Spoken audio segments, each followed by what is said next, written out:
The iron key felt heavy in Seraphina Thorne's palm, cold enough to burn. It was an archaic thing, pitted with rust and history, much like the sprawling Victorian monstrosity that loomed before her. Blackwood Manor did not welcome people home. It tolerated them, much like a sleeping beast tolerates a fly until it decides to snap its jaws. Seraphina stood on the cracked slate of the front porch, the midnight breeze teasing the loose curls escaping her travel-weary bun. At 48, she had stopped fighting the wildness of her hair, allowing the dark espresso coils to be conquered by striking ribbons of silver. They were badges of survival, proof that she had outrun the Thorne legacy for 2 decades, or so she had thought. She exhaled, her breath pluming in the damp October air. The scent of the place hit her instantly, a melancholic perfume of wet leaves, turning earth, and the distinct, sharp tang of ozone that always seemed to cling to the property lines. It smelled like secrets. "Just a house, Sarah," she whispered, her voice raspy from the 3-hour drive. "It's just wood, stone, and bad plumbing." But as she turned the key, the tumblers groaned with a sound like a breaking bone, and the heavy oak door swung inward. The darkness inside wasn't empty. It was waiting. She stepped across the threshold, dropping her leather satchel onto the dusty floorboards. The silence was absolute, heavy as a wool blanket. 20 years. She had run to the city, buried herself in botanical illustrations, drawn safe, scientifically accurate lilies and ferns for textbooks, ignoring the way the plants sometimes seemed to lean toward her hand when the ink was wet. She had ignored the hum in her blood, but her grandmother's death had summoned her back. The lawyer's letter had been brief. "The estate is yours. The garden is waiting." Seraphina didn't bother with the lights. She knew the layout of the foyer by heart, knew exactly which floorboard would whine under her boot. She navigated the shadows, drawn not to the master bedroom or the dusty parlor, but to the French doors at the back of the house.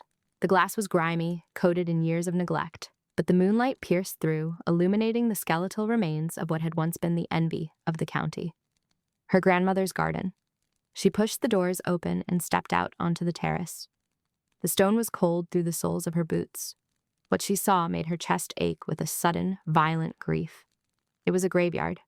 The prize-winning roses were nothing but thorny, brittle sticks. The hydrangeas were brown husks rattling in the wind. The curse, the rot that eventually took every Thorne woman, had taken the land first. Seraphina walked down the stone steps, her fingers trailing over the rough texture of a stone urn. "I'm sorry," she murmured, the guilt rising in her throat, tasting of bile. "I shouldn't have left you alone." She stopped beneath the pergola. It had once been draped in wisteria so thick it blocked out the sun, a tunnel of purple rain. Now the vines were gray and desiccated, twisted around the wood like strangled snakes. It looked hopeless. It looked dead, just like the line of women she came from. A sudden heat flared in her chest. Not the familiar, stifling flash of perimenopause she'd been enduring for months, but something sharper, something ancient. It started in her solar plexus and rushed outward to her fingertips, a prickly, electric hum that made the fine hairs on her arms stand up. She reached up, her hand trembling, and pressed her palm against the thickest, deadest knot of the wisteria vine. "Wake up," she whispered. It wasn't a request. It was a plea from the marrow of her bones. The air pressure dropped. The silence of the night shattered. A sound like cracking ice echoed through the garden. Under her palm, the gray wood pulsed. A heartbeat. Thump, thump. Seraphina gasped, trying to pull her hand away, but the energy held her fast. The vine grew warm, then hot. Green, a violent, impossible neon green, shot through the gray bark like a vein of liquid emerald. The color raced up the trellis, moving faster than the eye could track. Leaves unfurled with audible pops, exploding from the dead wood in seconds. Buds formed, swelled, and burst open. It was chaotic. It was terrifying. Within 10 seconds, the entire pergola was drowning in cascading racemes of violet flowers. The scent was overpowering, a thick, intoxicating wave of honey and pepper that nearly knocked her to her knees. The energy surged again. Too much for one woman, too much for the air to hold. Crack! The sound was like a gunshot. A shockwave rippled out from her body, tearing through the garden wall. From the property next door, the distinct, shimmering sound of shattering glass rained down into the silence that followed. Seraphina stumbled back, her chest heaving, clutching her hand to her chest. The wisteria hung heavy and lush, dripping with dew that hadn't existed moments ago, glowing softly in the moonlight. She stared at it, horror and awe warring behind her hazel eyes. "Oh God," she breathed. What have I done? Before she could process the impossible botany looming over her, a floodlight snapped on at the house next door. The harsh LED glare cut across the hedge that separated the estates. A heavy door slammed. Then footsteps, heavy, angry, and fast, crunched over the gravel drive. Serafina froze. She knew that stride. Even after 20 years, she felt the rhythm of it in her spine. Hello? A deep-voiced baritone, rough with sleep and irritation, boomed over the hedge. Is someone over there? You just put a rock through my sunroom window? She looked for a place to hide, but she was 48, not 18. She was the owner of this estate, not a trespassing teenager. She straightened her spine, smoothed her velvet coat, and tried to look like a woman who hadn't just accidentally resurrected a dead garden with her bare hands. A figure appeared at the gap in the privacy hedge, a gap that hadn't been there yesterday. The shockwave must have taken out the foliage too. Adrian Vance stepped through the ruin of the bushes, and Serafina's breath caught in a way that had nothing to do with magic. He had aged. God, he had aged beautifully. The lanky boy who used to help her with her calculus homework was gone. In his place stood a man who looked like he was carved from granite and stubbornness. He was wearing flannel pajama bottoms and a hastily buttoned charcoal shirt, the sleeves rolled up to reveal forearms corded with muscle. His hair, once a dark raven black, was now cut with military precision, the silver at his temples catching the severe light of the moon. He held a heavy flashlight like a weapon, the beam sweeping the overgrown grass until it landed on her. She squinted against the glare, raising a hand. Adrian. The light wavered, then lowered, leaving spots dancing in her vision. Silence stretched between them, taut as a piano wire. Serafina? His voice lost its edge of anger, replaced by a hollow disbelief. He stepped closer, his boots crushing the wild mint that grew near the border. He stopped 10 feet away, his slate-gray eyes narrowing as he scanned her face. You're back. I'm back, she confirmed, her voice steadier than her knees. She could smell him from here. Clean cedar, old paper, and the sharp, masculine scent of a man who worked with his hands. It triggered a sensory memory so potent she almost swayed. A rainy afternoon in his father's truck, the fogged windows, the taste of spearmint and desperation. It's been 20 years, Sarah, he said, the nickname slipping out with a rough familiarity that scraped against her heart. You didn't call. I didn't think you want me to, she lied. She had wanted to call every day for the first year. I inherited the house. Adrian ran a hand through his hair, a gesture of frustration she remembered vividly. Right. The house. Look, I don't know what kind of renovation you're starting at. He checked his watch, a heavy steel chronograph. 2 a.m, but something just blew out my conservatory window. The pressure nearly knocked my drafting table over. I dropped something, she said quickly. Too quickly. You dropped something? Adrian took a step closer, his skepticism practically radiating off him in waves. He was a structural engineer. He understood load paths, tension, and gravity. He knew when things didn't add up. What did you drop, Sarah? An anvil? It was an accident, Adrian. I'll pay for the glass. I have the checkbook inside. I don't want your money, he snapped, closing the distance. He was close now, looming over her. The years had broadened his shoulders, thickened his chest. He felt solid, an anchor in the swirling chaos of her night. I want to know why the hell my house shook. I thought it was a gas main explosion. He moved to step past her, intending to inspect the house, but she sidestepped, blocking his path. It's not gas. The utilities aren't even on yet. Then what? Adrian stopped mid-sentence. His gaze drifted over her shoulder. The flashlight beam in his hand swung upward, illuminating the pergola behind her. Serafina flinched. She had forgotten the wisteria. The beam played over the lush, cascading wall of purple flowers. They were so vibrant they looked almost wet, shimmering with an inner luminescence that defied the moonlight. The sheer volume of the bloom was staggering. It looked like the growth of a decade, not a minute. Adrian went still. He lowered the flashlight, looking from the flowers to the dead, brown grass surrounding the patio, and then back to the flowers. The contrast was stark, illogical, and impossible to ignore. That vine was dead yesterday, he said slowly. His voice was flat, the tone of a man trying to fit a square peg into a round hole. I looked at it yesterday morning. It was gray wood. It was rotting. You've been watching my house? She deflected, her heart hammering against her ribs. I live next door, Serafina. It's hard to miss the rotting monument to the Thorne family. He walked past her, ignoring her outstretched hand, and approached the wisteria. He reached up, touching a cluster of petals. They were soft, cool, and unmistakably alive. He pulled his hand back as if burned, rubbing his fingertips together. This is fresh. There's sap. He turned to look at her, his slate eyes dark with confusion and a dawn of suspicion. How is this possible? It's October. Wisteria blooms in spring, and this thing was dead wood. I have a green thumb, she said weakly, wrapping her coat tighter around herself. Special fertilizer. Adrian snorted, a harsh sound. Don't insult my intelligence. I know structures. I know materials. And I know nature doesn't work like this. He stepped back toward her, the mesmerizing scent of the flowers swirling around them, mixing with his cedar warmth. The tension shifted, thickening, changing from neighborly dispute to something far more volatile. He stopped inches from her. She had to tilt her head back to meet his gaze. She saw the lines around his eyes, the weathering of his skin, the scar on his chin she had given him when they were 12. He was a man of logic, of steel and concrete, and she was standing in a whirlwind of impossible pollen. You always were trouble, Seraphina, he murmured, his voice dropping an octave. But you never used to be dangerous. I'm not dangerous, she whispered, though the static electricity still crackling at her fingertips suggested otherwise. My window says otherwise. He stared at her, his gaze dropping to her mouth for a fraction of a second before snapping back to her eyes. The heat between them flared, sudden and undeniable, a ghost of the passion that had once consumed them both. But now it was laced with distrust. He leaned in, his voice a low warning that vibrated in her chest. I don't know what you're doing over here, and I don't care about your grandmother's secrets. But if you think you can waltz back into town and start blowing things up without an explanation, you've forgotten who I am. Seraphina held his gaze, refusing to shrink. I haven't forgotten anything, Adrian. Good.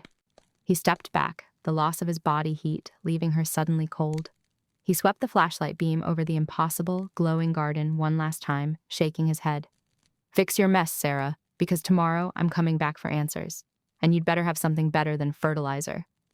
He turned and marched back toward the hedge. Seraphina watched him go, her knees finally giving way as she sank onto the stone bench. She looked down at her hands. Faint, silver sparks were still dancing between her fingers, like trapped starlight. She looked up at the wisteria, fully in bloom under the harvest moon. The curse wasn't just death. It was power. Wild, uncontrollable, terrifying power. And Adrian Vance, the most stubborn, observant man she had ever known, was right next door. A single violet petal drifted down, landing on her boot. As she watched, it turned black and crumbled into ash. Dear listeners, please leave a comment about which city you are listening from and subscribe to the channel in the name of love. This will support me and give me inspiration for new stories.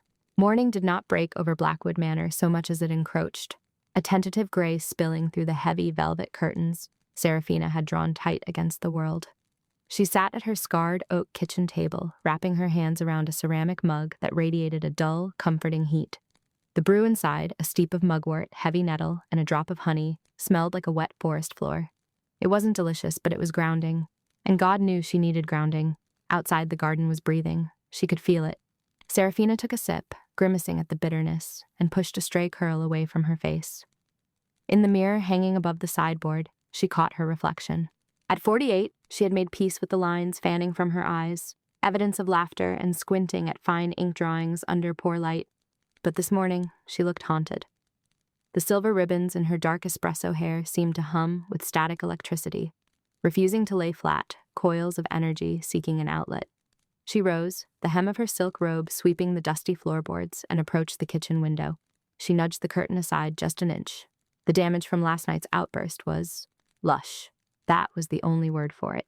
Where there had been a simple, if neglected, flower bed beneath the parlor window, there was now a riotous explosion of bindweed and morning glories, their vines thick as a man's wrist, choking the stone sill. They had grown decades' worth of mass in a single moonlit hour, a verdant barrier shielding the shattered glass from view. But they couldn't shield her from him. Adrian Vance was already there. Of course he was. The man probably treated sleep as an inefficiency in his schedule. He stood on the other side of the waist-high iron fence that separated the Thorne estate from his pristine, modern property. He was staring at the side of her house, his arms crossed over a chest that looked like it could stop a battering ram. Even from this distance, the structural engineer in him was audible.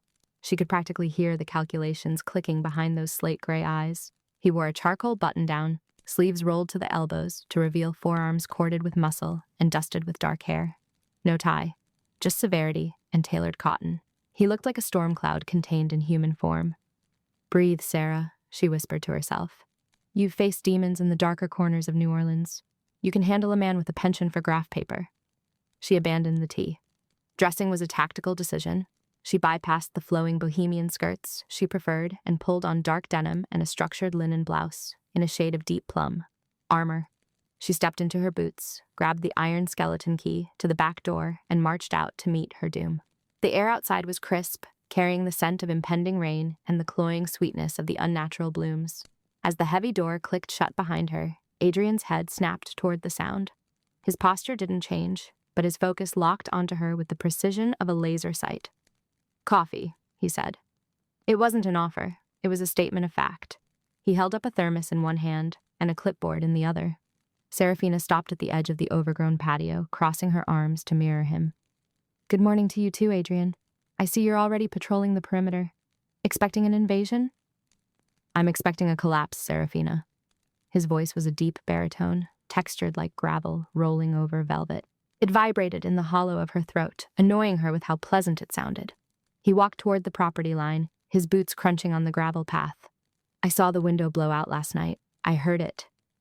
"A draft," she lied smoothly, though her heart hammered a frantic rhythm against her ribs. "Old houses settle. Windows break." "Windows crack," he corrected, stopping at the fence. He was close enough now that she could smell him. A sharp, clean mix of cedar shavings, expensive soap, and the faint, dusty scent of old blueprints. It was a masculine, orderly smell that made her knees weak with a sudden, unwanted wave of nostalgia. They don't explode outward unless there's pressure, and they certainly don't get covered by 3 years of horticultural growth overnight. He gestured with the clipboard toward the mutant morning glories.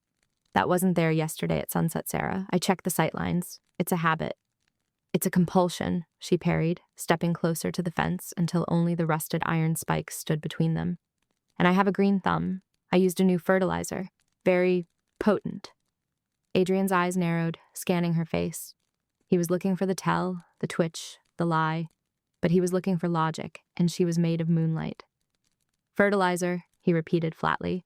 "Does this miracle fertilizer also explain why my basement sensors picked up a seismic vibration localized entirely under your kitchen?" Serafina felt the flush rise up her neck. Her magic had been volatile last night, reacting to the family curse, but she hadn't realized she'd shaken the bedrock. "I dropped a cast iron skillet." For a second, the corner of his mouth twitched, a ghost of the boy who used to kiss her breathless behind the library stacks. "You always were terrible at lying to me. You get that little crinkle right between your eyebrows." She instinctively smoothed her forehead, glaring at him. "Why are you here, Adrian? Truly? To inspect my gardening? To critique my structural integrity?" "Safety," he said, his voice dropping an octave, losing some of its clipped edge.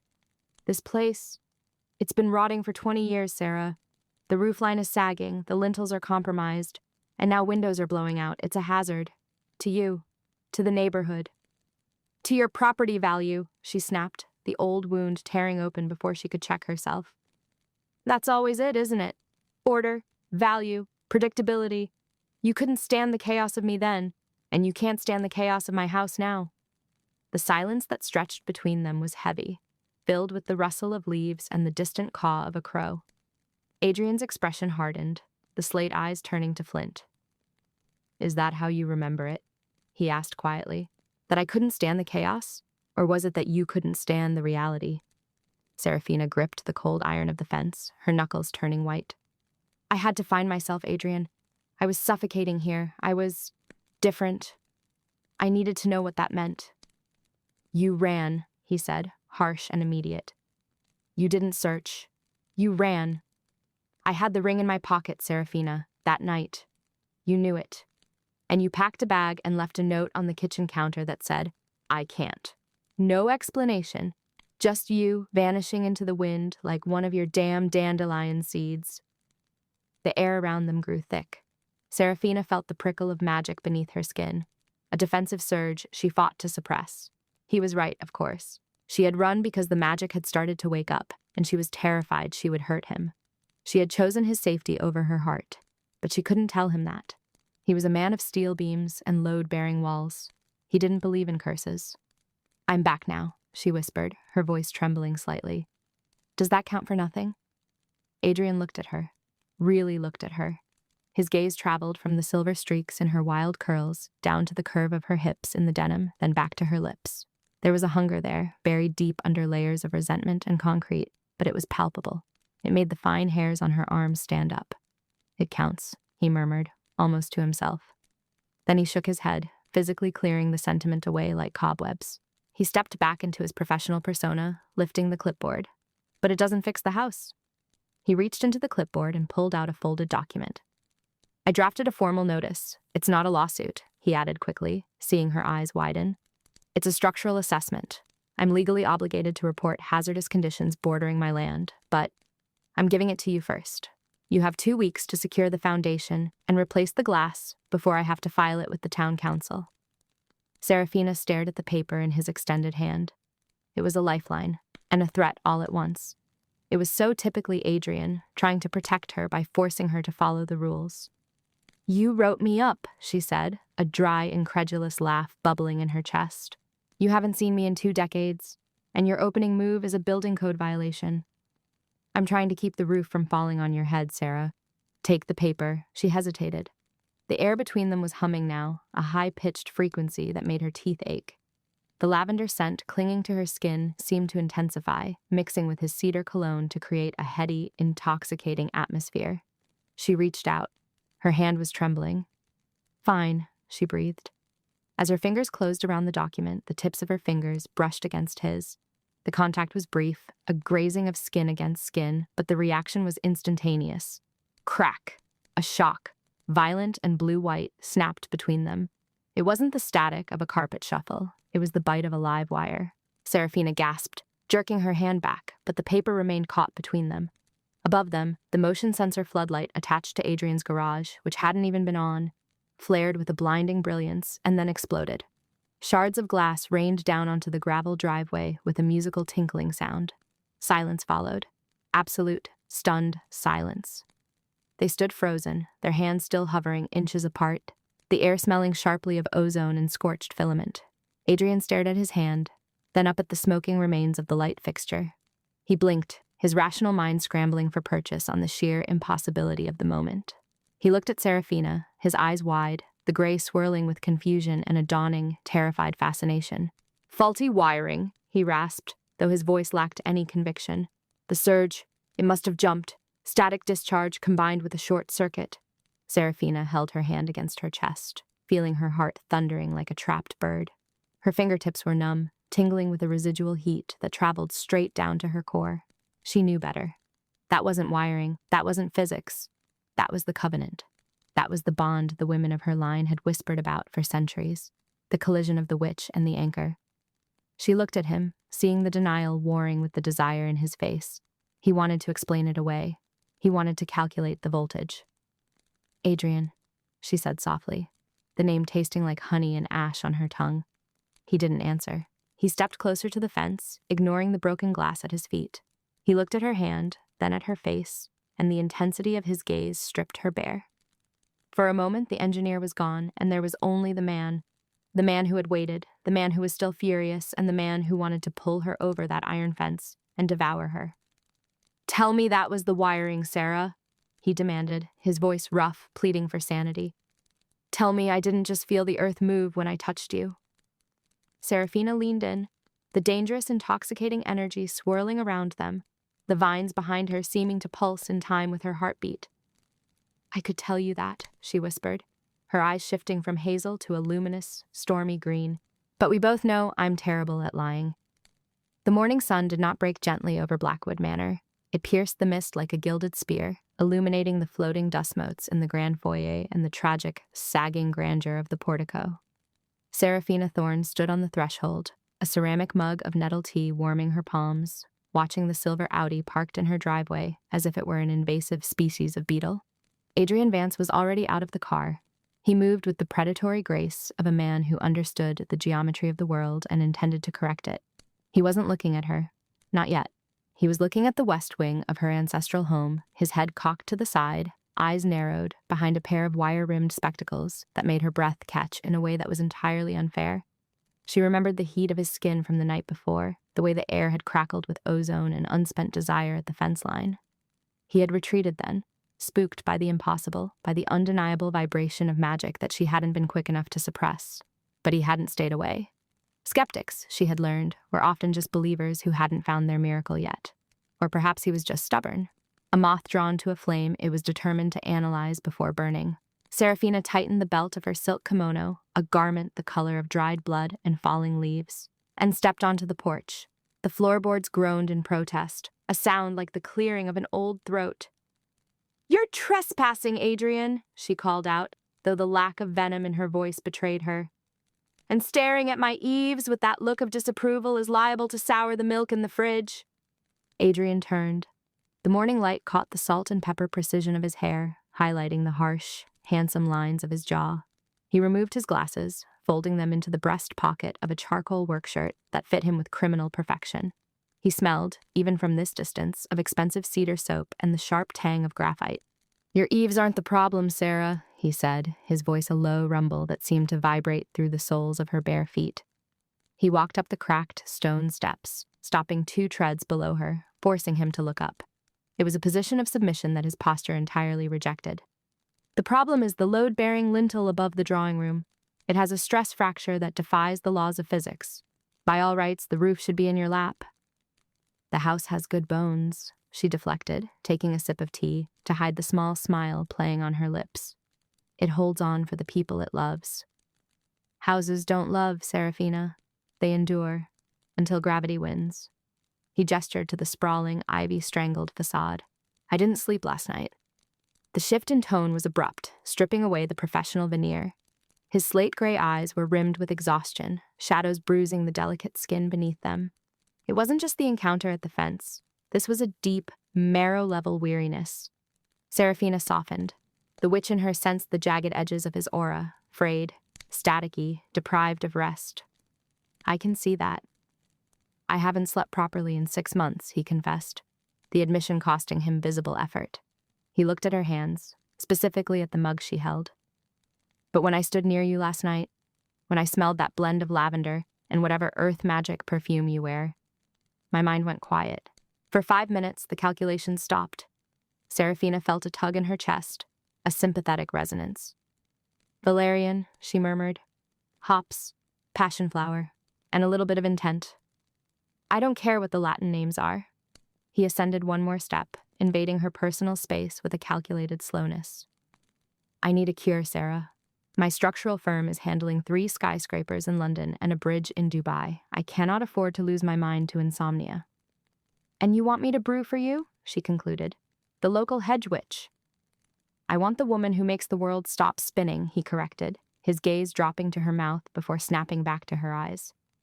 "Here is my proposition." He turned, sweeping a hand toward the rotting balustrade. "I have the tools, the crew, if I wanted them, but I don't want them here, and the expertise to stabilize this death trap you call a sanctuary. I will shore up the foundation, replace the rotted beams, and ensure this roof doesn't kill you in your sleep." Serafina raised an eyebrow. "In exchange for?" "Tea," he said simply. "The heavy stuff, the blends you don't sell to the tourist in the village. I fix your house, you fix my head." It was a dangerous barter. To let him work on the house was to let him touch the skin of her ancestry, to let him probe the skeleton of a structure held together as much by spells as by mortar. But she looked at the dark circles under his eyes, and she looked at the dangerous tilt of her own roof. The curse on her bloodline required her to be strong, and she couldn't fight a generational hex if she was crushed by falling timber. "Acceptable," she said, the word tasting of fate. "But I have conditions." Adrian crossed his arms, the muscles shifting beneath the cotton of his shirt. "Name them." "You work alone. No crews, no strangers on my land." "Agreed. I prefer my own company anyway." "And," she said, her voice dropping an octave, becoming the voice of the Thorn matriarch, "the glass house at the south edge of the garden. The Victorian one with the iron frame. Adrian glanced toward the side of the house, where the overgrown structure loomed, its glass panes fogged with condensation and green pressing against the inside. The conservatory? It looks like it's about to collapse. It should be the first thing I secure. No. Serafina stepped closer, the air between them thickening with the scent of crushing herbs and looming rain. You do not touch it. You do not enter it. You do not even look at it too hard, Adrian. That is non-negotiable. If you cross that threshold, the deal is off, and I will banish you from this property so thoroughly you'll forget the road that leads here. He stared at her, assessing the threat. A rational man would have laughed. Adrian Vance did not laugh. He saw the steel behind the velvet of her eyes. Everybody has a closet they keep locked, Sarah, he said softly. Fine. The glass house is forbidden territory. Do we have an accord? He held out his hand. His palm was broad, calloused from years of site visits, warm and dry. Serafina hesitated, then placed her hand in his. The contact was electric, not the violent shock of the fence, but a steady, thrumming current, like the hum of a high-tension wire.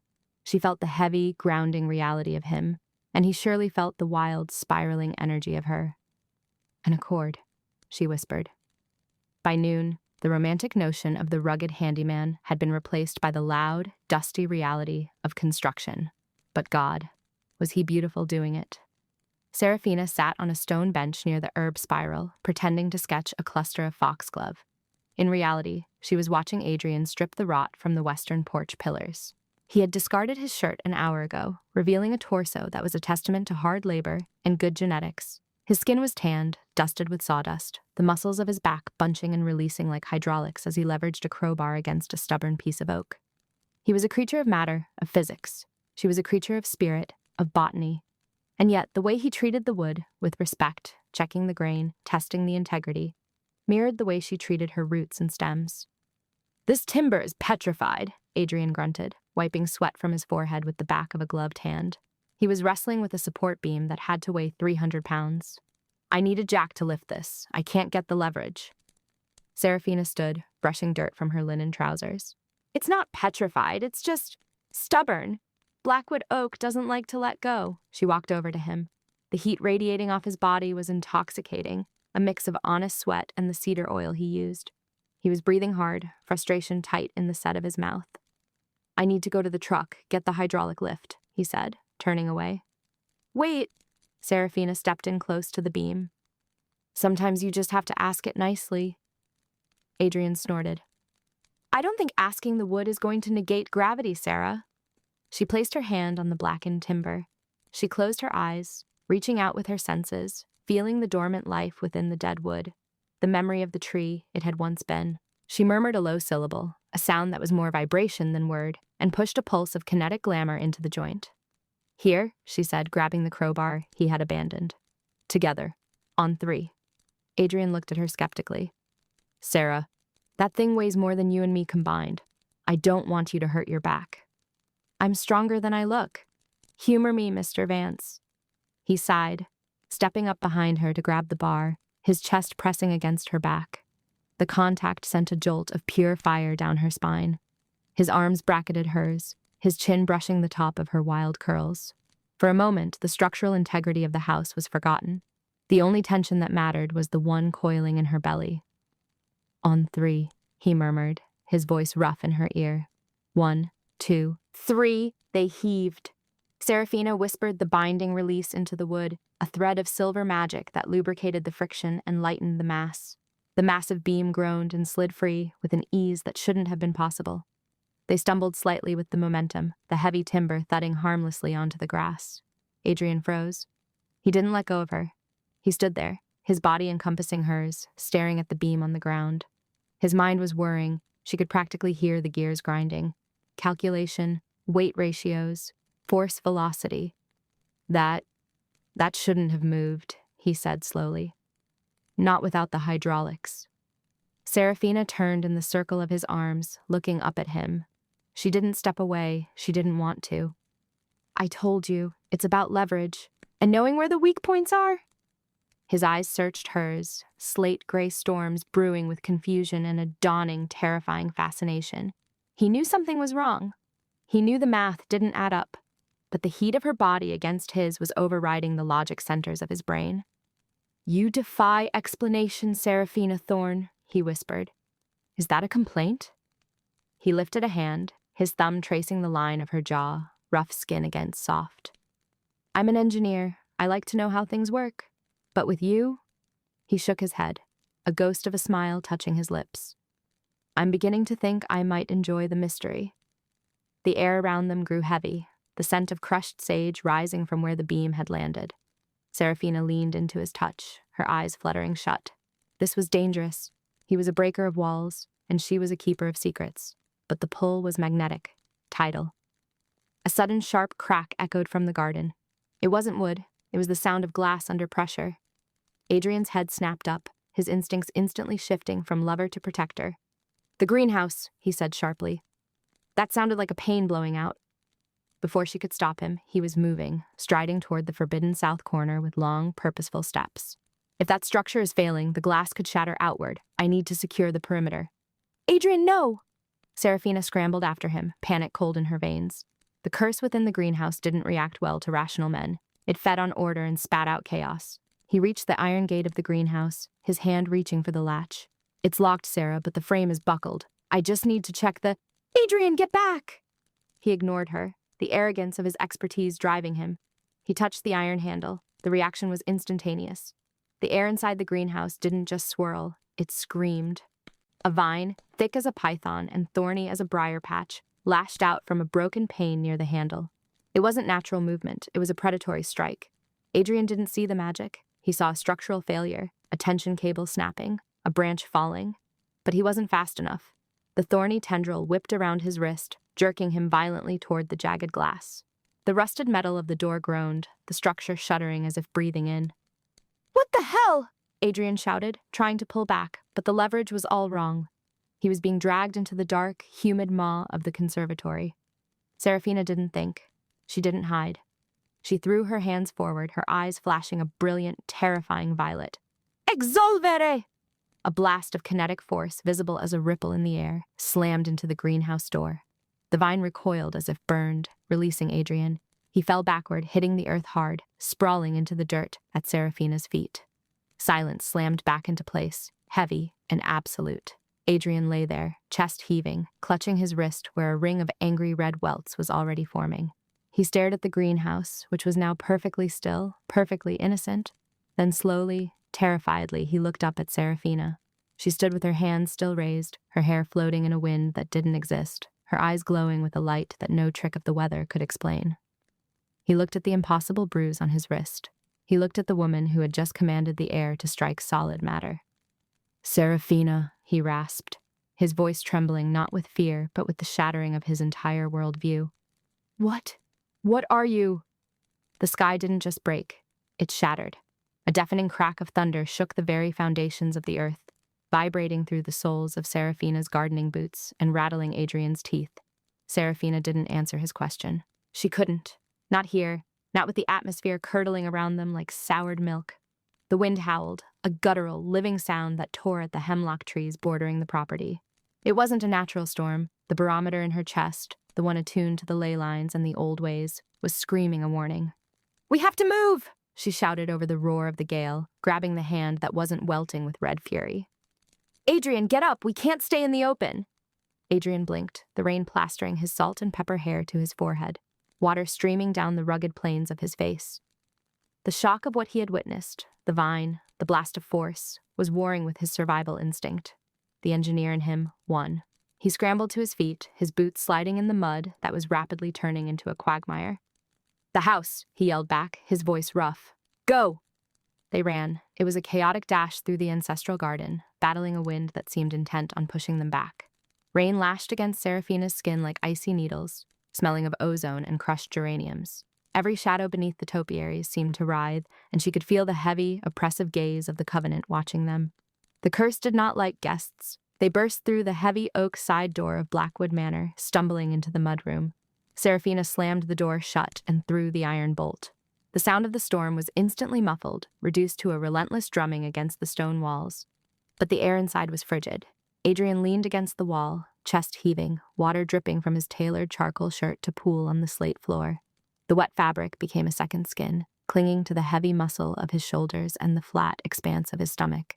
He looked wild, stripped of his usual boardroom polish and devastatingly human. Then, with a final dying buzz, the overhead bulb flickered and died. The darkness was absolute.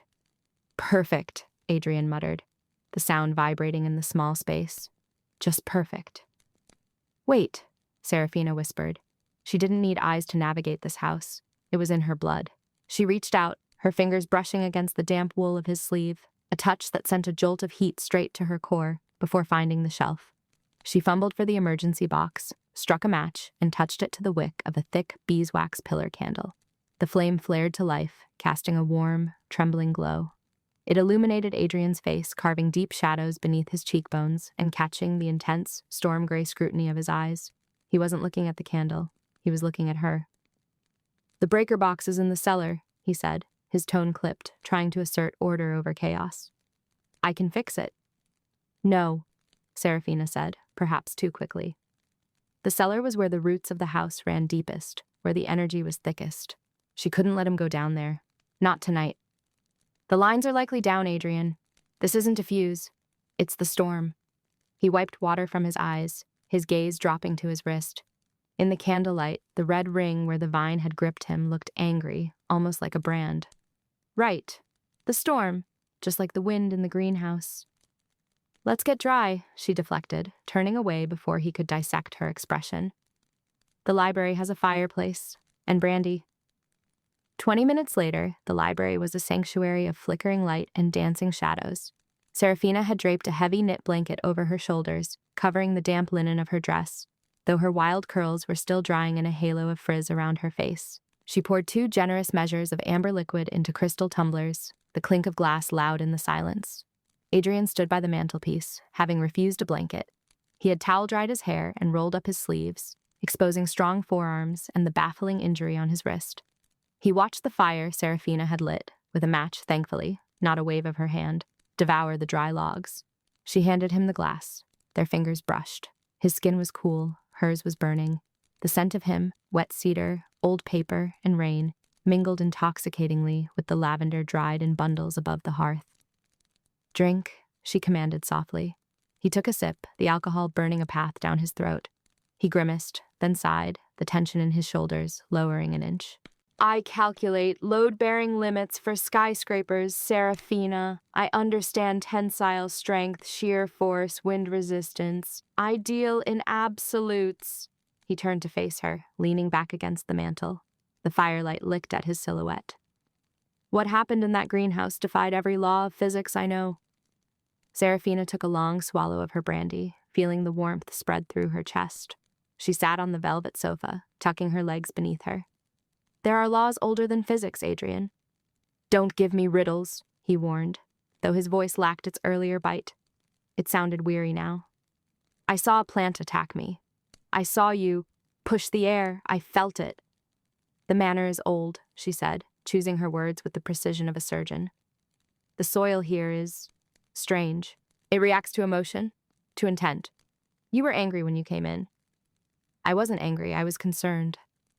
He swirled his drink, staring into the vortex of the liquid. "I haven't seen you in town for weeks. The grocery delivery boy said the gate was locked tight. I thought—" He hesitated, his jaw tightening. "You thought what?" "I thought something had happened to you, that you'd fallen, or worse." He looked up, and the raw vulnerability in his slate-gray eyes stole the breath from her lungs. "It's a big house, Serafina, and you're here all alone." Serafina felt a pang of guilt, sharp enough to pierce. "I'm used to being alone, Adrian." "Are you?" He moved away from the fire, crossing the Persian rug to stand before her. "Because I've been alone for 10 years, since Clara passed. I have a firm in the city with 200 employees. I have a schedule that barely leaves me time to sleep. I'm surrounded by people constantly." He paused, his voice dropping to a gravelly whisper. "And I have never been more lonely than I am in that modern glass box I built on the hill."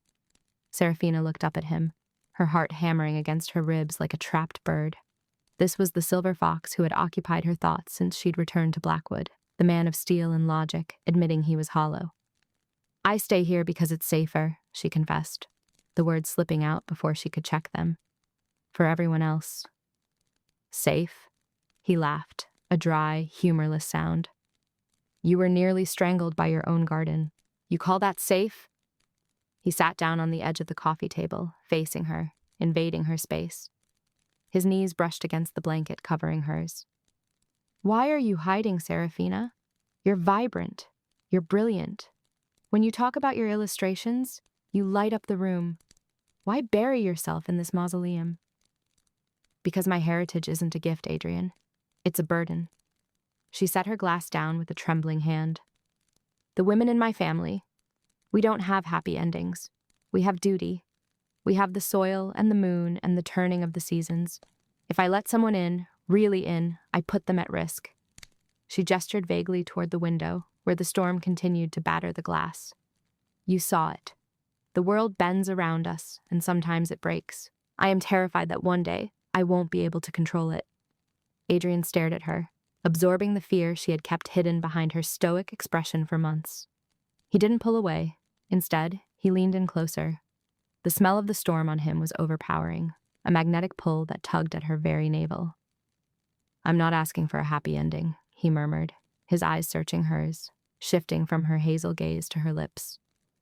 I'm asking for something real, even if it's messy, even if it defies physics. The air in the library grew heavy, charged with a different kind of electricity than the storm outside. It was thick, sensual, wrapping around them like velvet. Serafina felt her magic respond to his proximity, a hum under her skin. But for once, it didn't feel defensive. It felt like a bloom opening to the sun. Adrian, she breathed. He reached out, his rough, warm hand cupping her cheek. His thumb brushed the corner of her mouth, sending shivers cascading down her spine. The skepticism was gone from his face, replaced by a hunger that made her toes curl. Tell me to stop, he whispered, leaning in until his breath mingled with hers. Brandy and desire. Tell me to leave, and I'll walk out into that storm. She couldn't. She didn't want to. She leaned forward, her eyelids fluttering shut, the space between them shrinking to nothingness. Creak. The sound was subtle at first, the groan of wood settling, but then came a slithering sound, dry and rasping, like parchment being dragged over stone. Adrian froze, his hand stilled on her cheek.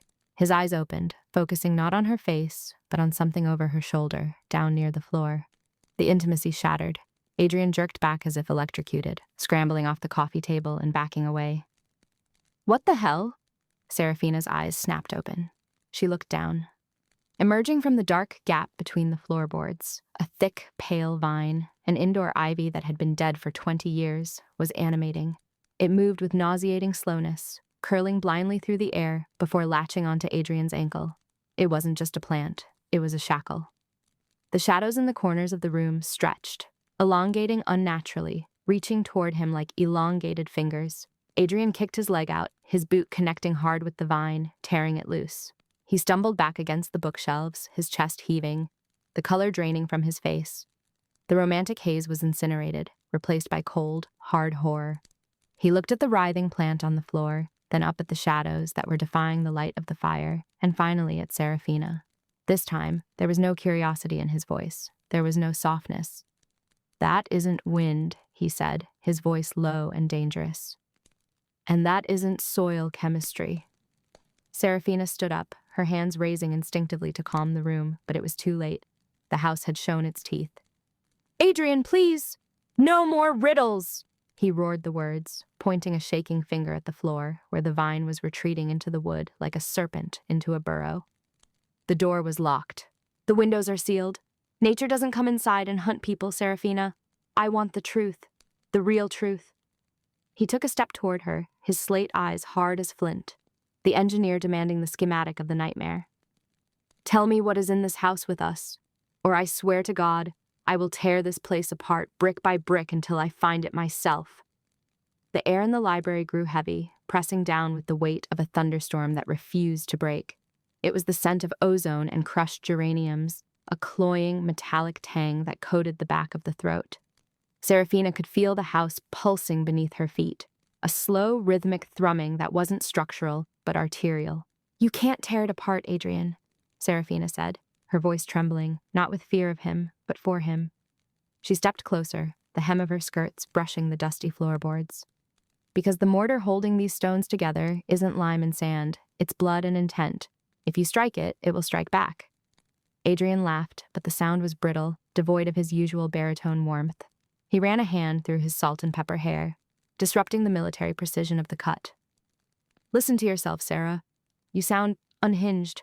I checked the foundation. I checked the load-bearing walls. This is dry rot, subsidence, and perhaps a rodent infestation. It is physics.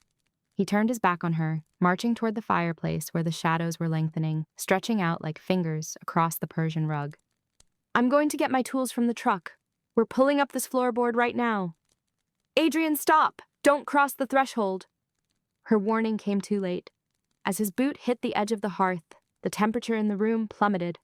The fire in the grate didn't die. It turned a sickly, bruised purple. The sound of snapping wood echoed like a gunshot, not from the floor, but from the walls. The damask wallpaper above the mantelpiece split open with a wet, tearing sound. From the breach, it wasn't plaster that spilled out, but a thick, viscous black sludge that smelled of ancient decay. It moved with terrifying speed, defying gravity, lashing out like a whip. Adrian shouted, throwing his arm up instinctively as the black blight struck him. It wrapped around his forearm, sizzling against the fine charcoal fabric of his shirt. He staggered back, his engineer's mind failing to process the impossibility of the attack, but his body reacting with primal survival instinct. He grabbed a heavy iron poker from the stand and swung. The iron passed harmlessly through the shadow sludge, which solidified only when it tightened around his chest. It lifted him, 200 pounds of solid, muscular man, off his feet and slammed him against the oak bookshelves. Books tumbled, leather spines flapping like panicked birds. Adrian grunted, the wind driven from his lungs, his slate-gray eyes wide with a terror he had never known. The blight hissed, forming thorn-like protrusions that aimed for his throat. Satis! Seraphina screamed. The fear that had paralyzed her evaporated, replaced by the hot, molten gold of her heritage. She didn't think. She felt.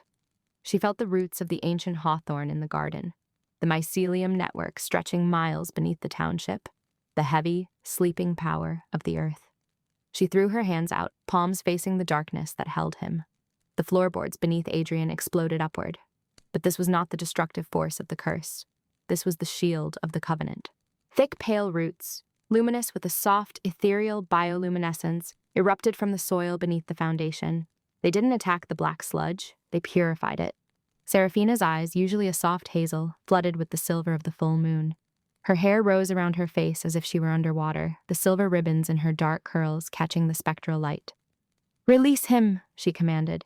Her voice was not her own. It was the voice of every thorn woman who had ever walked the soil.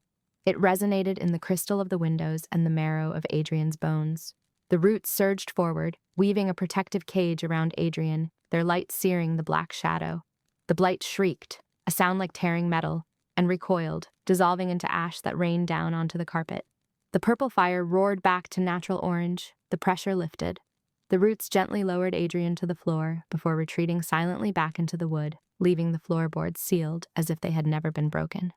Silence crashed into the room, louder than the noise had been. Adrian sat slumped against the bookcase, his chest heaving, his shirt torn at the shoulder. He looked at the spot where the monster had been, then slowly, terrifyingly slowly, he turned his gaze to Seraphina. She stood in the center of the room, the glow fading from her skin, leaving her looking exhausted and painfully human. Her chest rose and fell rapidly, her lush curves trembling beneath her knit sweater. The scent of ozone had vanished, replaced by an overwhelming wave of crushed lavender and wet, fertile earth. Adrian didn't speak. He pushed himself up, his movements stiff. He looked at his hands, hands that had built bridges, calculated stress loads, drafted skyscrapers. Then he looked at her. Seraphina, he whispered. It was a question, a prayer, and an accusation all at once. She hugged her arms around herself, suddenly cold. I told you to leave, Adrian. I tried to tell you. He crossed the distance between them in 3 long strides. She flinched, expecting anger, expecting him to run. Instead, his hands, warm, rough, calloused, cupped her face. He stared down at her, searching her eyes, looking for the woman he had known decades ago inside the witch who had just commanded the earth to move. You glowed, he stammered, the steel trap of his mind trying to file away the data and failing. The floor, the roots, you did that. I had to, she choked out, tears brimming in her eyes. It was going to kill you. The curse feeds on conflict, Adrian. Your denial fed it. It wanted you gone. You saved me. His thumbs brushed the tears from her cheeks, his touch incredibly gentle for a man of such strength. You controlled it. I am of this earth, she whispered, the truth finally naked between them. And it is of me. The adrenaline was still coursing through him, a chemical fire that demanded action. He looked at her lips, then back into her shifting eyes. The fear in the room had transmuted into something else entirely, a raw, desperate need to affirm life in the face of the unnatural. I don't understand it, Adrian growled, his voice dropping to a rumble that vibrated against her chest. I don't understand any of it, but I know you. He lowered his head and captured her mouth. It wasn't a tentative kiss. It was a collision. It was the desperate grounding of a man whose reality had just shattered, anchoring himself to the only thing that felt real. Serafina gasped against his lips, her hands flying up to grip his broad shoulders, feeling the tension in his muscles, the solid, undeniable heat of him. The magic in her, still wild and humming from the release, surged to and meet him. It didn't push him away. It wrapped around him, sensing his acceptance. The air in the room warmed, smelling of cedar and spice. Adrian groaned, lifting her effortlessly, his hands bunching in the fabric of her skirt, pulling her hips flush against his. He walked her backward until her legs hit the edge of the heavy oak library table. He swept the blueprints and dried herbs aside with one arm, not caring as they scattered to the floor, and lifted her onto the wood. Adrian, she breathed, her head falling back as he buried his face in the curve of her neck, inhaling her scent like oxygen. The door. Let the house watch, he muttered against her skin, his teeth grazing the sensitive cord of her neck, sending shivers racing down her spine. I don't care. I need to feel you. I need to know you're real. He stepped between her knees, the friction of his tailored trousers against her bare legs, sending a jolt of electricity through her that had nothing to do with magic. This was human. This was flesh and blood and years of unspoken longing crashing down like a tidal wave. Serafina's hands tangled in his thick, silver-shot hair, pulling him closer. For years she had guarded herself, kept her power locked away, kept her heart behind high walls. But Adrian had just looked into the abyss of her world and hadn't blinked. He hadn't run. She unbuttoned his torn shirt, desperate to touch the skin beneath. Her palms pressed against his chest, feeling the frantic, heavy beat of his heart. It matched her own. As skin met skin, a profound sense of peace settled over the chaotic energy in the room. Her magic, usually so volatile during high emotion, settled deep into the earth, grounded by his unwavering stability. He wasn't magic. He was the stone the moss clung to. He was the trellis the vine needed to climb. You are magnificent, he murmured, pulling back to look at her, his eyes dark with desire, stripped of all skepticism. He ran a hand down her side, tracing the lush curve of her waist, celebrating the softness of her mature body. Every part of you. When he kissed her again, it was with a deliberate, searing possession. He took her with the thoroughness of a man who did nothing by halves. There, amidst the smell of old books and the lingering static of a broken curse, they came together. It was a frenzy of discarded clothes and urgent touches. When they finally joined, Serafina cried out, not just from the pleasure, but from the sensation of the circuit closing.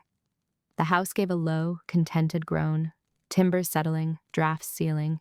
Adrian moved with a rhythm that was demanding yet worshipful, driving the lingering terror out of her mind and replacing it with pure white-hot sensation. He anchored her. For the first time since returning to Thorn Manor, she didn't feel like a vessel for the spirits. She felt like a woman. As the crest took them both, Serafina felt her own light flare again, not externally this time, but internally, a pulse of golden warmth that flowed from her into him, binding them in a way that no contract or promise could. Later, the fire had settled into glowing embers. They lay tangled together on the rug Adrian had threatened to tear up only an hour before. His shirt was draped over them, his arm a heavy, protective weight across her waist. The library was silent, the oppressive atmosphere gone. Adrian stared up at the ceiling, at the cracks in the plaster where the black sludge had emerged. His breathing had slowed, but his mind was clearly racing again. It wasn't a hallucination, he said quietly. It wasn't a question. Serafina traced the line of a scar on his shoulder, her touch feather-light. No. And you. He turned his head to look at her, his slate eyes clear and sharp again. The lover was receding, the engineer returning. "You are a witch." "Yes." He closed his eyes, exhaling a long breath that ruffled her hair. "Okay. I can't explain it, I can't calculate it, but I saw it."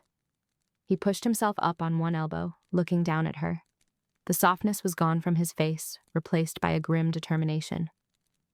"The thing that attacked me, the curse, it retreated when you shielded me. But it didn't die, did it? I saw the ash, but the wall is still cracked." Serafina felt a chill that had nothing to do with the temperature. She sat up, clutching his shirt to her chest. "I drove it back. But Adrian, the covenant requires balance. I used a massive amount of power to save you. The earth demands a tithe for that kind of intervention." Adrian looked toward the window. Outside, the moon was hidden behind clouds, but a strange, rhythmic tapping had started against the glass. It sounded like 1,000 fingernails. "A tithe?" Adrian asked, his voice hardening. "Energy cannot be created or destroyed, only transferred. You know this," Serafina whispered, horror dawning on her as she realized what she had done in the heat of the moment. She had pulled power from the roots, but she hadn't directed where the debt would be paid. Adrian stood up, walking naked to the window. He wiped the condensation from the glass and looked out into the garden. His body went rigid. "Serafina." "What? What is it?" "The garden," he said, his voice flat, devoid of emotion. "Your prize-winning moonflowers. The entire crop." Serafina scrambled up, wrapping the shirt around her, and ran to his side. She looked out into the silver-gray night. The lush, vibrant garden she had spent months cultivating, the source of her livelihood and her connection to the land, was gone. Within the span of their hour of passion, every single plant had withered, turned to gray ash, and crumbled into the dirt. And standing in the center of the dead garden, illuminated by the faint moonlight, was a figure. It wore a suit identical to Adrian's, but its face was a blank, smooth surface of slate. Adrian gripped her shoulder, his fingers bruising. "Who is that, Serafina?" Serafina couldn't breathe. "That isn't a who, Adrian," she whispered. "That's the answer to your demand for the truth. The house didn't just want to hurt you. It wanted to become you."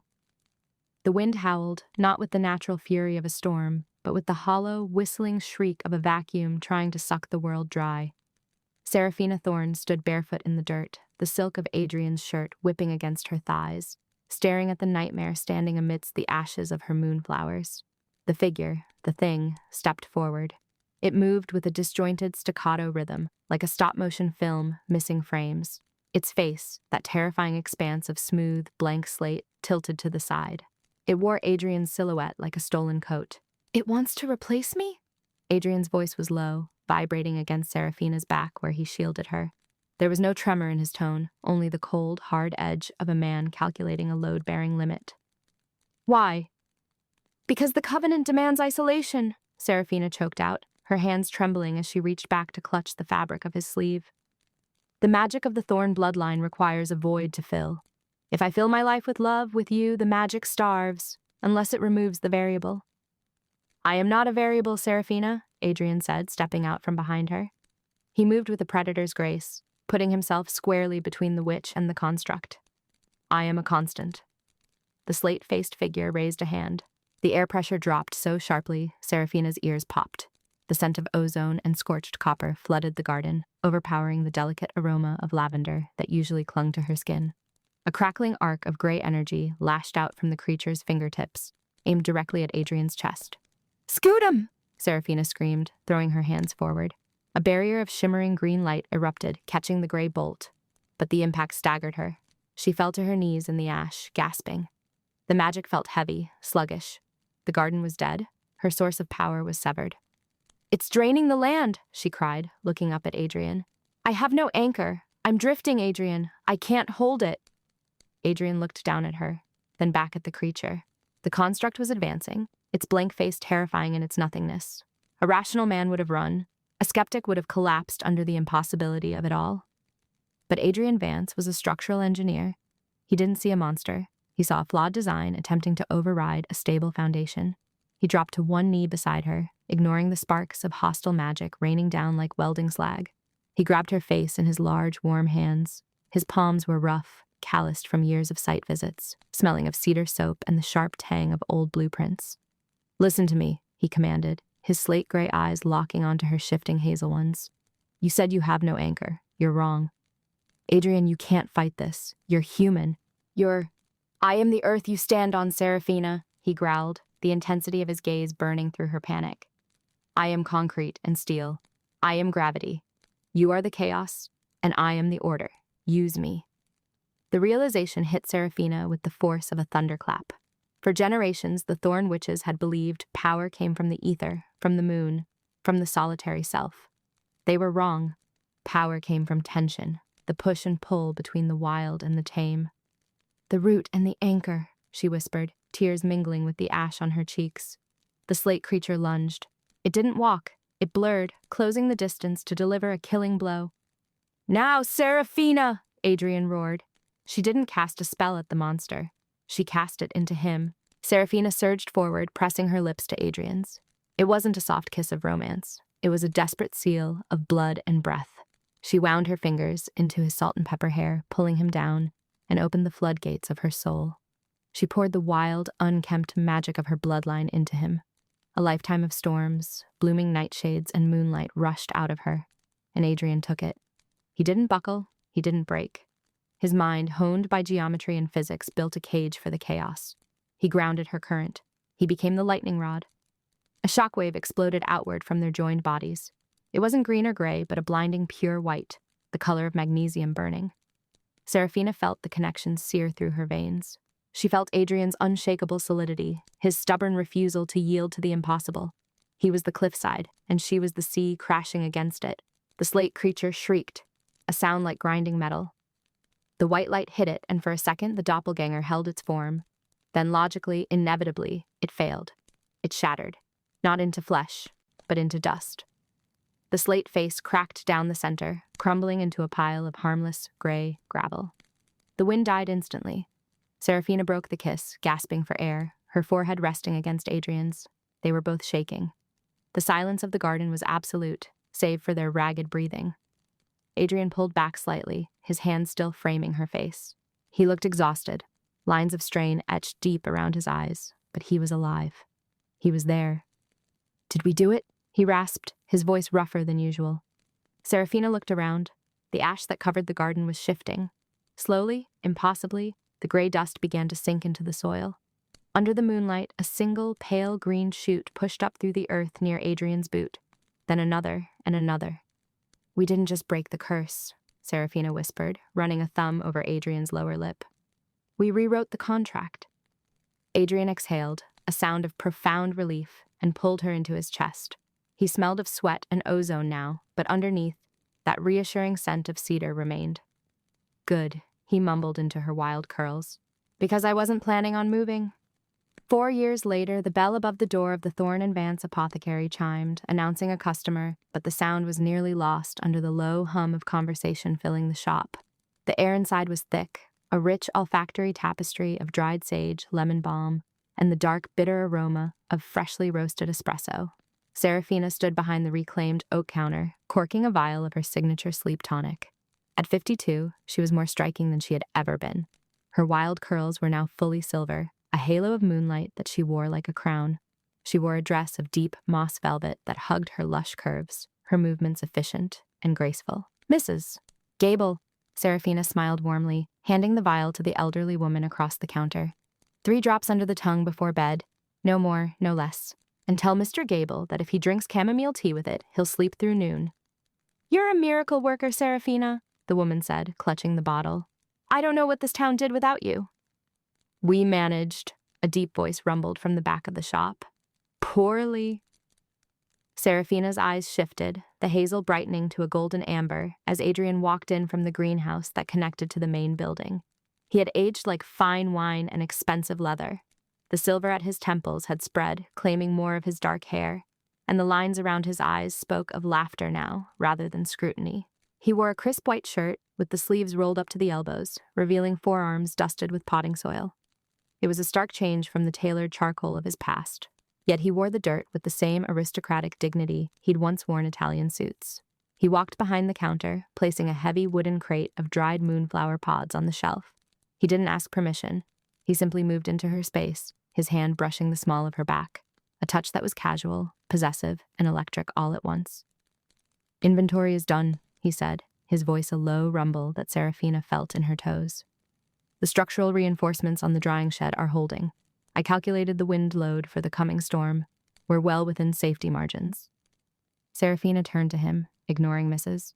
Gable, who was pretending to examine a display of beeswax candles while watching them with a grin. "Always the engineer, aren't you, Adrian?"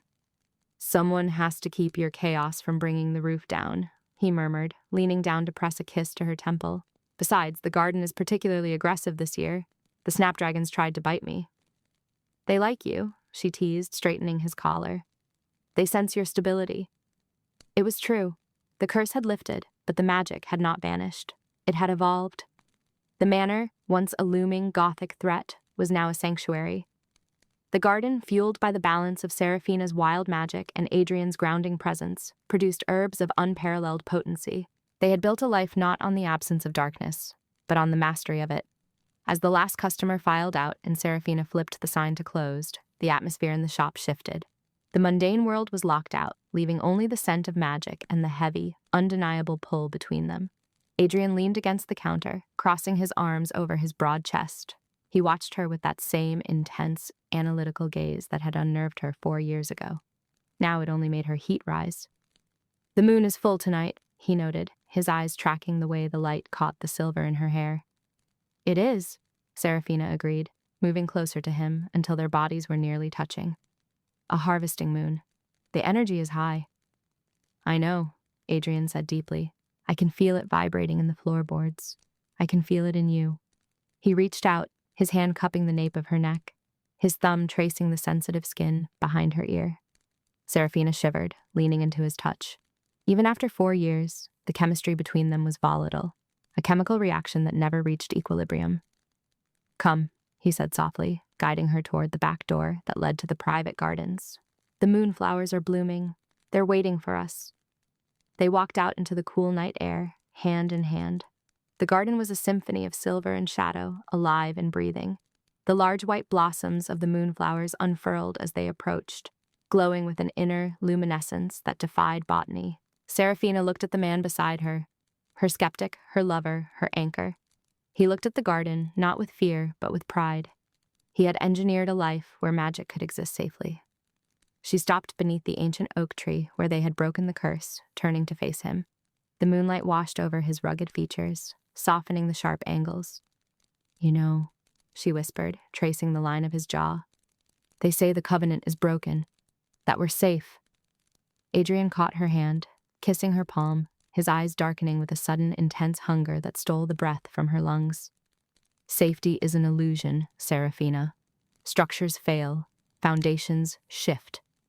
He pulled her flush against him, his other hand sliding down to grip her hip, firm and commanding. "We aren't safe. We're something better." "What's that?" she breathed, her heart hammering against his chest. "Enduring," he said. He kissed her then, a deep, consuming kiss that tasted of the future. But as his lips moved over hers, and the wind picked up around them, swirling with leaves and petals, Serafina's eyes snapped open over his shoulder. In the deep shadows of the tree line, just beyond the reach of the moonlight, the darkness didn't just sit, it rippled. A pair of eyes, violet and ancient, blinked once from the void, watching them. The curse was gone, yes, but the magic of the Thorn bloodline was never truly free. It had merely accepted the new management. Serafina smiled against Adrian's lips, her own power rising to meet the challenge. Let it watch. Let it try. She had her anchor now.